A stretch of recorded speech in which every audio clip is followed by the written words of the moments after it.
आप देख रहे हैं अपना समाचार।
बहुत ऑनेस्ट जवाब दूं तो काम ढूंढते ढूंढते ये काम करने की नौबत आ गई. So I clearly remember I was sitting with a friend. I'm talking about back in 2017. Okay. तो कैफ़े शॉप में मैं हमारे एक फ्रेंड के साथ बैठी थी. वो इज़ फ्रॉम लंदन एंड वो वहाँ पे अपना प्रोडक्शन हाउस चलाते हैं. तो बहुत सारी Indian as well as Pakistani फिल्मों के साथ उनका एसोसिएशन रहा है. And he just casually asked me कि कोई पाकिस्तानी फिल्म के ऊपर वो काम कर रहे थे. तो बोले कि would you like to be part of this film. And I said why not. अगर माहिरा खान और फवाद खान यहाँ काम कर सकते हैं तो हम भी इंडियंस पाकिस्तानी फिल्मों में काम कर सकते हैं. एंड ही सेड कि हाँ लेकिन एक प्रॉब्लम है, वो तेरे सरनेम की वजह से तू पाकिस्तान गई और वापस नहीं आई तो गड़बड़ हो जाएगी. दैट वॉज द मोमेंट कि ये जर्म जो था मेरे दिमाग में आया कि हाँ व्हाट इफ ये जो भी कंट्रोवर्सी या जो भी वो इंसिडेंट हुआ था मेरे साथ, अगर वो रियल लाइफ में कोई बिलीव कर ले उसके ऊपर, और what if this girl is stuck in Pakistan. So that was the time, that was the day कि जहाँ मुझे ये टाइटल मोदी जी की बेटी, खैर मोदी जी की बेटी तो मुझे मीडिया ने दिया हुआ टाइटल है. तो मैं आप सभी मीडिया वालों को एक बार एड्रेस करके ये बात कहना चाहती हूँ कि this film is power of media. आप लोगों ने एक गुजरात के छोटे से शहर से आई हुई एक साधारण लड़की को इतनी फेमस, इतनी बड़ी मोदी जी की बेटी बना दिया, और इसका नतीजा ये है कि आज इस फिल्म की पोस्टर गर्ल वो लड़की है. So this is the power of media. I thank you all, the entire Indian media, for giving me this beautiful title, this beautiful responsibility, and calling me Modi ji ki beti. And today I represent each and every daughter of our country, and I proudly say that not just I, but each and every girl of our country is Modi ji ki beti. Thank you so much. मैं आपको एक बात बता दूं, मैं गुजरात से हूँ, मैं खुद मोदी कम्युनिटी से बिलोंग करती हूँ. तो प्रधानमंत्री मोदी जी की जो इमेज है उसकी एक बहुत बड़ी रिस्पॉन्सिबिलिटी हमारे ऊपर बहुत पहले से है, और हम हर एक गुजराती और हर एक मोदी समाज का हर एक इंसान बहुत प्राउड करता है मोदी जी के ऊपर, और वो हमेशा रहेगा उनके ऊपर. तो जब मैं खुद इस फिल्म में इन्वॉल्व हूँ तो ऐसा कोई भी इंसिडेंट इस फिल्म के जरिए हो नहीं सकता कि जहाँ पे प्रधानमंत्री जी की इमेज को नुकसान हो, बल्कि बहुत प्राउड से, बहुत स्ट्रांगली मैं मैसेज दुनिया को देना चाहती हूँ कि देश की हर बेटी मोदी जी की बेटी थी, है और हमेशा रहेगी. हैरी सर, आप कुछ कहना चाहेंगे? फिल्म में तो चलिए कॉमेडी के साथ आप सारी बातें बता रहे हैं, मोदी जी की बहुत सारी कहेंगे कि उनके बातें भी है, और क्या उसको भी आपने दिखाने की कोशिश की है फिल्म के अंदर? ये तो फिल्म देखना पड़ेगा आपको, क्योंकि जो आप पूछ रहे हैं वो आप आज ट्रेलर देख के पूछ रहे हैं.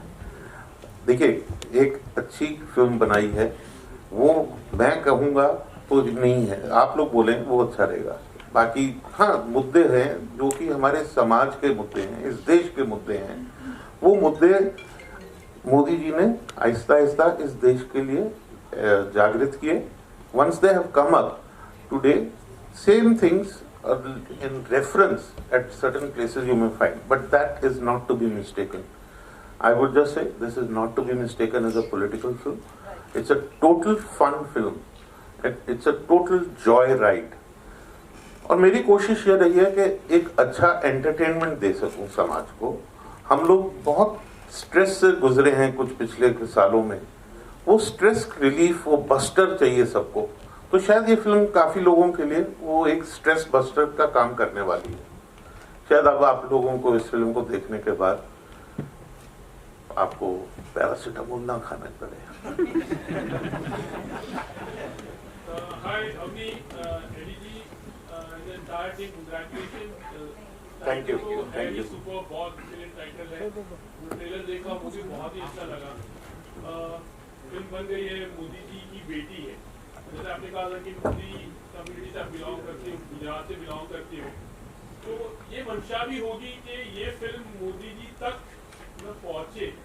और आप लोगों ने कुछ सोचा होगा कि यू मस्ट हैव ट्राइड कि ये फिल्म उनको दिखाई जाए या इस तरह के कुछ प्लान्स तो होंगे शायद है इस तरह के। हम बिल्कुल चाहेंगे और हम तो पूरी कोशिश कर रहे हैं कि हम मोदी जी तक ये फिल्म पहुंचाए, और मैं तो चाहूंगी पूरी मीडिया हमें इसके अंदर सपोर्ट करे।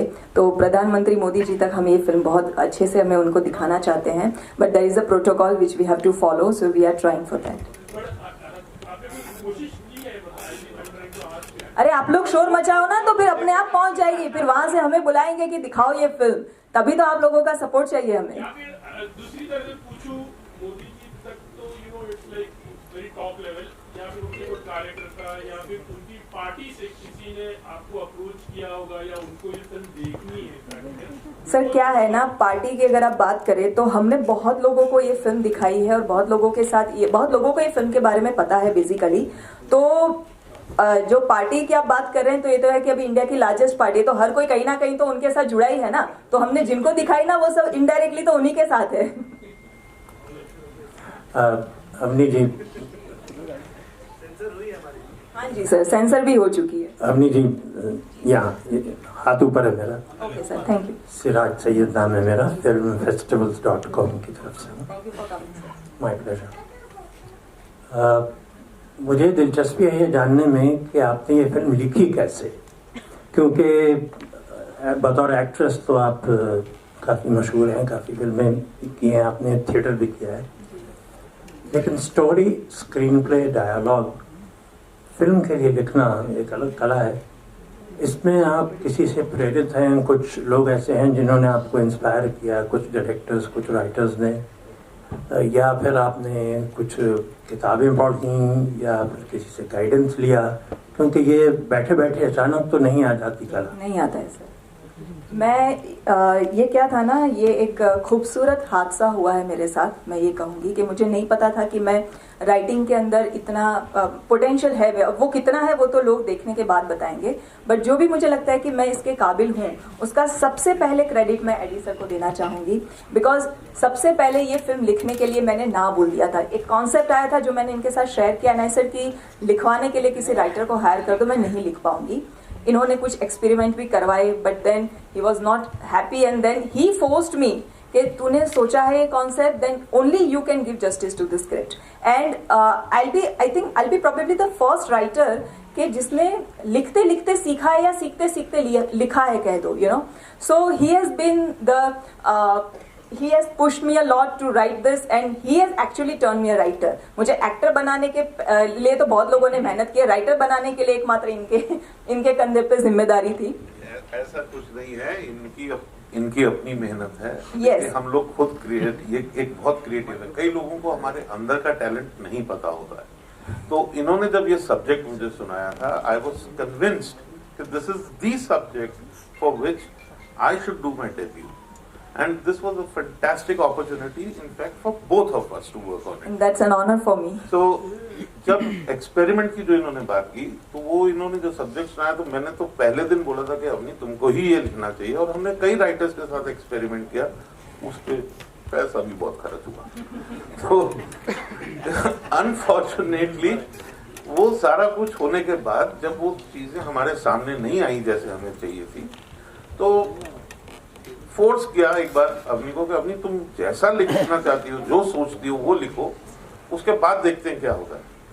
सो she got down to writing and when she wrote that, the first draft that came in front of me was absolutely fantastic. इतना अच्छा first time writer, I couldn't believe this, but thank you. I had that confidence that I knew it के somewhere कि ये ही लिख पाएगी वो चीज, और बहुत खूबसूरत और शानदार लिखा है। फिल्म देखिएगा, लोगों को भेजिएगा, तब पता चलेगा कि मैं कौन से फ्रेशनेस की बात कर रहा हूँ और how I am trying to give the new mood of cinema in this. Right, and then I also have to mention our writer Tripurari Sharma. इन्होंने पूरी फिल्म को उर्दू जो लहजा फिल्म के अंदर है वो देने का जिम्मेदारी पूरा इन्होंने लिया अपने सर पे, and he joined our team, and then that's how it became the fantastic. पहले तो स्क्रिप्ट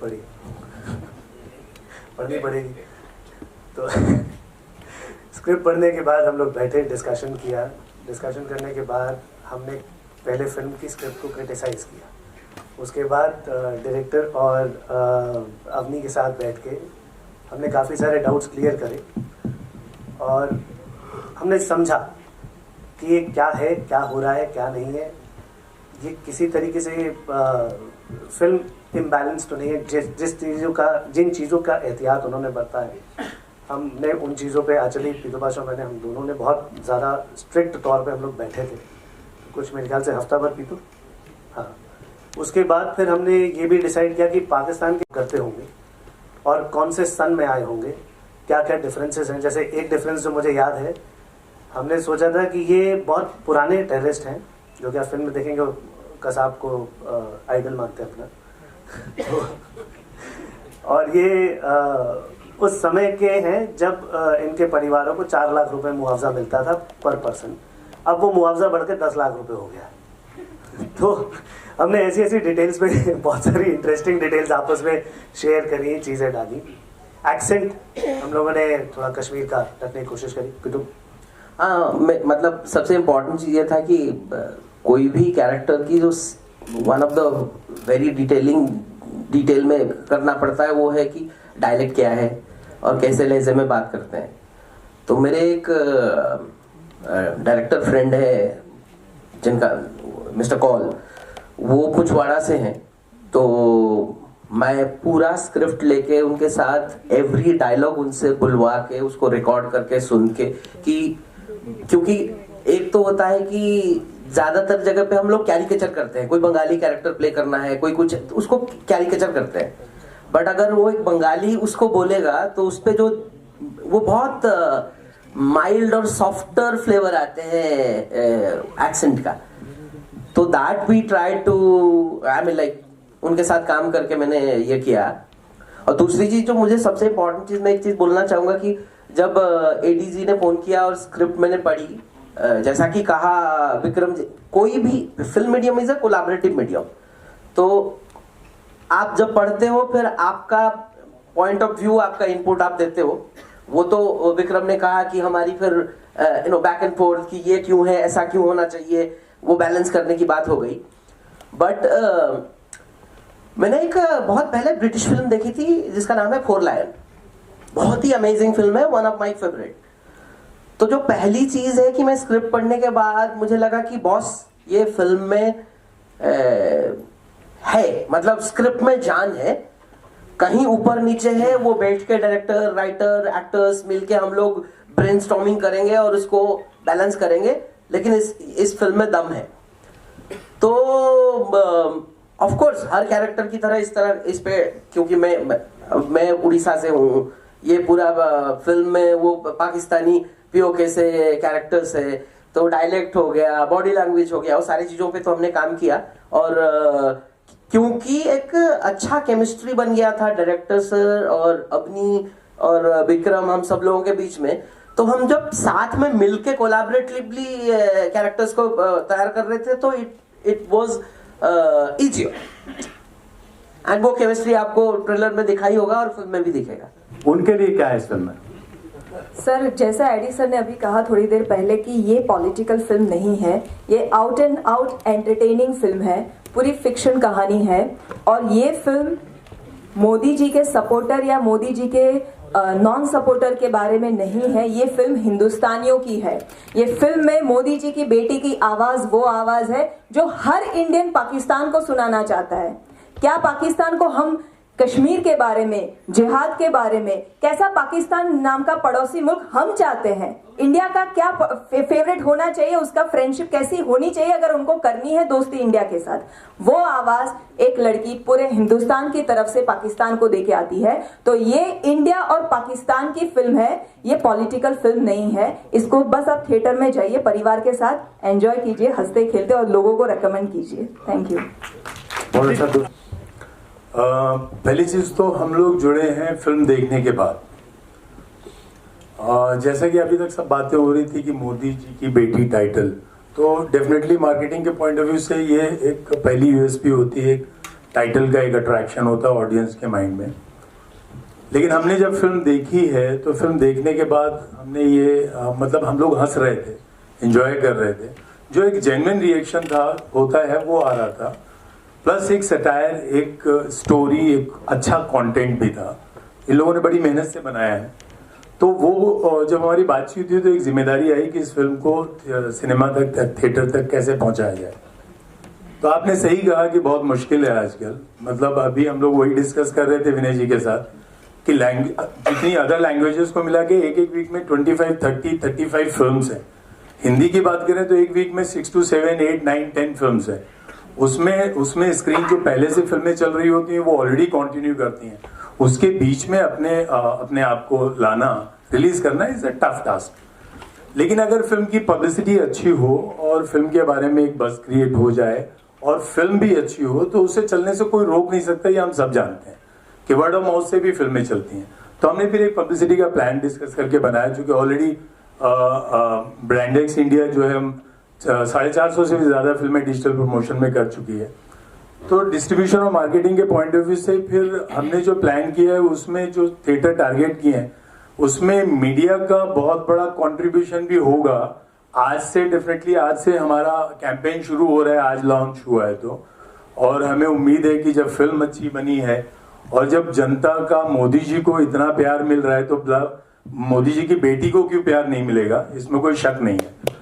तो वी आर श्योर कि अच्छा ही होगा। और हाँ, एक चीज और मैं जवाब देना चाहूंगा। एडी सर से मेरा डिस्कशन हो रहा था कि जिस तरह से कॉर्पोरेट ने कैप्चर किया हुआ है तो जो इंडिपेंडेंट फिल्म मेकर्स हैं वो कहाँ जाएंगे। तो हम लोग ब्रांडेक्स इंडिया की तरफ से ये एश्योरेंस है कि अगर फिल्म अच्छी है तो हम लोग 100% जो इंडिपेंडेंट फिल्म मेकर्स हैं उनको सपोर्ट करेंगे। Thank you sir. तरुण, आप में सभी लोग तो बुरे नहीं होते। हम लोगों को सिर्फ कुछ लोगों के बारे में पता है जो टेररिस्ट हैं, कसाब हैं। पाकिस्तान में 25 करोड़ लोग हैं। आई एम श्योर 200-400 लोगों को छोड़ के बाकी सब अच्छे ही होते होंगे। वहाँ की जो आम जनता है वो तो नहीं लड़ाई करना चाहती है। जो फौजी है, मैं इसमें एक फौजी का किरदार कर रहा हूँ, उमार, वो बहुत ही डेकोरेटेड ऑफिसर है और वो पाकिस्तान, सही पाकिस्तान जो होता है वो इंडियन फिल्मों में रिप्रेजेंट नहीं होता है। तो आप ये समझिए कि ये भी हमारी एक बहुत बड़ी जिम्मेदारी है कि हमारा जो नेबर है, जिसके साथ हमारा संबंध छोटे भाई जैसा, बड़े भाई छोटे भाई होते हैं ना, हमारा तो वैसा संबंध है उनके साथ। किसी बात पे थोड़ी अनबन हो गई है और वो अनबन अब बढ़ती जा रही है क्योंकि कुछ वेस्टेड इंटरेस्ट जो है वो लोगों के उसके बीच में आ गए हैं। कश्मीर जो समस्या है, अब हम लोग अपनी फिल्म के माध्यम से ये बताना चाहते हैं कि do we actually need the border. Border से किसको फायदा होता है? बॉर्डर से सिर्फ हथियार बनाने वाली कंपनियों को फायदा होता है। मेरे हिसाब से बॉर्डर का फायदा और किसी को नहीं होता है। यही दोनों गरीब कंट्रीज हैं, दोनों अपने यहाँ पर बहुत सारे बच्चे भूखे मरते हैं, पढ़ाई नहीं मिलती है बच्चों को। हम लोग अपनी छोटी बच्चियों को पढ़ाएं, अपने यहाँ पर लोगों को खाना खिलाएं, बजाय कि हथियारों के ऊपर पैसा खर्च करें।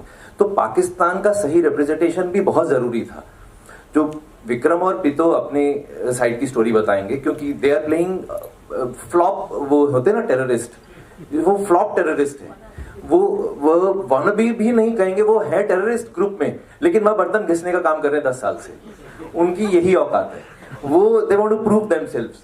और मैं एक बहुत डेकोरेटेड आर्मी ऑफिसर हूं, मेरा काम है पाकिस्तान को रिप्रेजेंट करना। मुझे लाया ही इसलिए गया इन द फिल्म, स्टोरी की बताऊं तो, कि भाई पाकिस्तान की इमेज खराब हो रही है दुनिया में, तो जाओ ठीक करो उस इमेज को। तो आई होप कि पाकिस्तान की इमेज भी अच्छी होगी और ये फिल्म जितनी बड़ी हिट इंडिया में होगी उससे 4 गुनी बड़ी हिट पाकिस्तान में भी होगी। और भाई पाकिस्तान हो, ब्रिटेन हो, अमेरिका हो, हमारे जैसे इंसान ही रहते हैं। यहाँ पे भी अच्छे बुरे लोग हैं, दुनिया में हर जगह अच्छे बुरे लोग होते हैं, और एक्टर अच्छा और बुरा दोनों लोगों के कैरेक्टर करते हैं।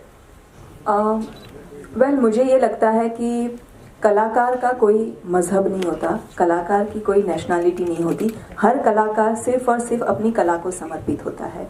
तो I am sure if I am representing all artists of India, they want to work in all languages in every country, लेकिन नेशन कम्स फर्स्ट, ओके। तो अगर बात हमारे देश की आती है तो हमारे देश की गरिमा को समझना, हमारे देश के गरिमा को संभाल के रखना वो एक आर्टिस्ट की पहली जिम्मेदारी है। तो करंट सिनेरियो में मैं शायद ये लिबर्टी लेके सारे आर्टिस्ट की तरफ से यही बात कहना चाहूँगी कि ये फिल्म के ज़रिए हमने एक बहुत स्ट्रॉन्ग मैसेज दिया है कि हिंदुस्तान ने कभी, भारत ने कभी भी पाकिस्तान के साथ अटैक या वॉर की शुरुआत नहीं की, हमने हमेशा उनको जवाब दिया है। उल्टा दोस्ती का हाथ हमेशा इंडिया ने बढ़ाया है, उसका सामने से बैकफायर हुआ है उनके ऊपर। तो हम कैसा पड़ोसी मुल्क चाहते हैं वो इस फिल्म का जवाब है, इस फिल्म के अंदर वो जवाब है। और यही अगर बात जो हमने फिल्म में कही है वो अगर रियल लाइफ में पॉसिबल होती है तो शायद हर एक इंडियन एक्टर, हर एक इंडियन आर्टिस्ट पाकिस्तान में नहीं, बहुत सारे दूसरे भी कंट्रीज में काम करना चाहेगा, Pakistan would be one of them. और वहाँ के आर्टिस्ट को, वहाँ के टैलेंट को तो हमने वेलकम किया ही है। It is like there bad luck कि वो वहाँ पे इतने टैलेंटेड होते हुए भी यहाँ पे काम नहीं कर पा रहे हैं, जो कि बहुत ही अनफॉर्चुनेट है उनके लिए। बट जो बातें की जाती है उनकी तरफ से दोस्ती की, वो अगर एक्चुअल मायने में उनको वो लोग इनकॉर्पोरेट करें, सही शब्दों में अगर उसके ऊपर खरा उतरे, तो सारी चीजें पहले की जैसा वापस अच्छी हो जाएगी।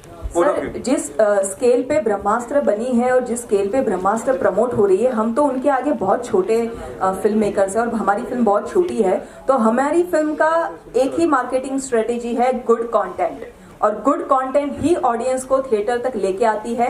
उसके अलावा बहुत सारी दूसरी भी बड़ी फिल्में आई है इसी साल जो नहीं चली है अनफॉर्चुनेटली, बड़े स्टार्स के होने के बावजूद। और कुछ छोटी फिल्में, कश्मीर फाइल जैसी और छोटी फिल्में भी रही है जो कि बहुत बड़ी हिट हुई है, वो भी छोटी फिल्में थी। So I think this is the high time कि हमें सिर्फ और सिर्फ अच्छा कंटेंट डिलीवर करना है, and rest everything is on audience. Audience बहुत स्मार्ट है, बहुत समझदार है। ओटीटी के आने के बाद स्पेशली वो वर्ल्ड सिनेमा के साथ उनका एक्सपोजर बढ़ चुका है, तो वो बहुत अच्छे से जानते हैं उन्हें कौन सी फिल्म देखनी है, कौन सी फिल्म नहीं देखनी है। लेकिन अब उस चीज के अलावा क्या हो सकता है, उसकी लिमिटेशंस बहुत, बॉलीवुड में तो एटलीस्ट मेरे ख्याल से बहुत संकीर्ण मामला हो जाता है, क्योंकि बिना हीरो हीरोइन के, बिना लव स्टोरी के बहुत ही कम फिल्म्स आती हैं बाहर। सो ये उनमें से एक फिल्म है जो एक्चुअली बहुत कंटेंट ड्रिवन है। सो जो बार बार अवनी कहने की कोशिश कर रही हैं कि हमारा बेसिक प्राइम इस फिल्म को रिलीज करने के लिए जो भी सर रेडी हुए, जो हमारे साथ मतलब सर ने प्रोड्यूस किया, उसे अब मार्केट कर रहे हैं, जो भी लोग पैसा लगा रहे हैं इन सब चीज़ों में, वो सब कंटेंट की वजह से लगा रहे हैं। And this is I think the right time for this film, this kind of film, because आज के टाइम पे हम सब ये देख रहे हैं कि कंटेंट राजा है, आपको लाने वाला कंटेंट।